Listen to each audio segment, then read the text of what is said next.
Hey, welcome back to the Big Ranch Show. Thanks for joining me.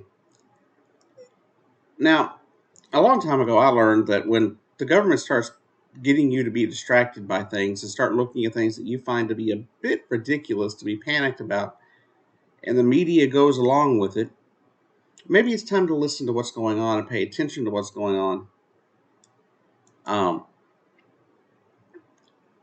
in other places. This right here is a picture of from East Palestine, Ohio. It's really close to the border there with Pennsylvania, apparently. And there was a train derailment back on February 3rd.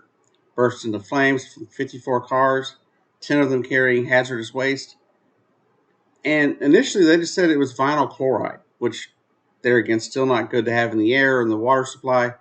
But that's what they said it was limited to. Well, now the EPA has put out a bulletin to the railroad company here stating that three other chemicals that are actually known carcinogens and are actually bad for your health and could potentially cause you health problems have also been released into the air.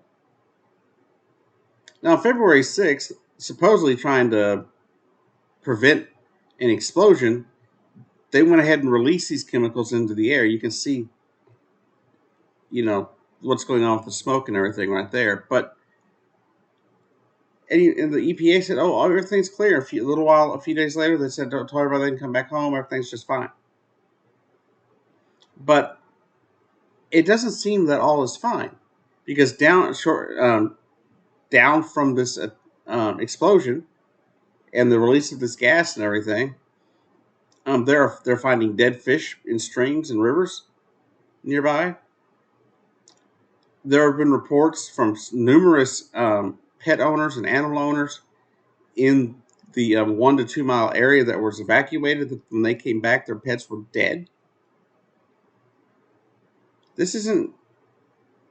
You can't tell me that there's nothing wrong, right? But I find it interesting that all of a sudden we started hearing about all these supposed UFOs right around the same exact time that this took place. The China balloon was shot down on the 4th, I believe it was. This took place on the 3rd. The explosion for this took place on the release of the gas took place on the 6th of February. There again, another thing was flying around being shot at by the U.S. military, supposedly. And so it makes you wonder what kind of cover up is going on here.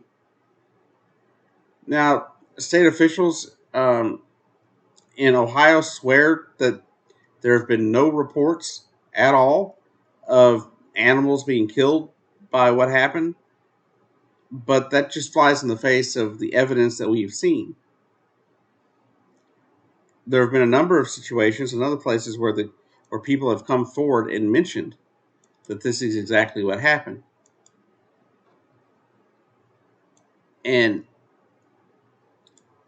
I really don't know how else to put it, but it's not good at all. I'm trying to find a name here. There's a woman named Amanda Brashears. She lives in North Lima, Ohio. And she came home and found her chickens dead within an hour or so of the release of these chemicals into the air. And if it's killing fish, it's killing chickens and it's killing pets. What is it doing to the people in this area that were allowed to go back just a few days later? Um, I, I'm not one to go with conspiracy theories generally. I'm not one to try to be alarmist about things, but something doesn't seem quite right in East Palestine or Palestine, Ohio. Um, there's certain things that just don't add up at this exact point in time. Let me see if I can find the story again.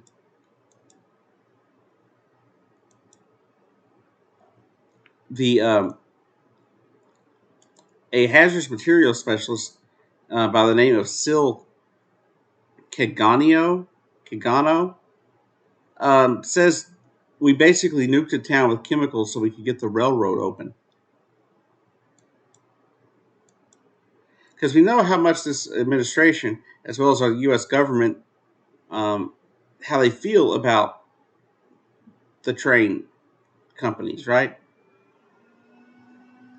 That they're so important to the backbone of the economy that they couldn't be allowed days off of work when they're deathly ill. That it would be in the nation's best interest to ban them and prevent them from protesting and striking for a bad deal, right?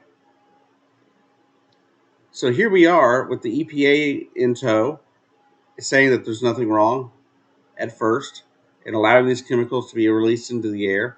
Then we're finding dead animals. Now you've got officials in Ohio saying that there was nothing, no animals died in the release of these chemicals, but it's been reported by several media sources, from New York Post to other media sources I don't usually follow, like the Epic Times. Um, but it's been reported by a number of even other more legitimate sources, like local news, that animals have been killed in this area. There are reports that even some of the members of the EPA that were testing the site came home in the area and found their animals dead within that 1 to 2 mile area of the crash site.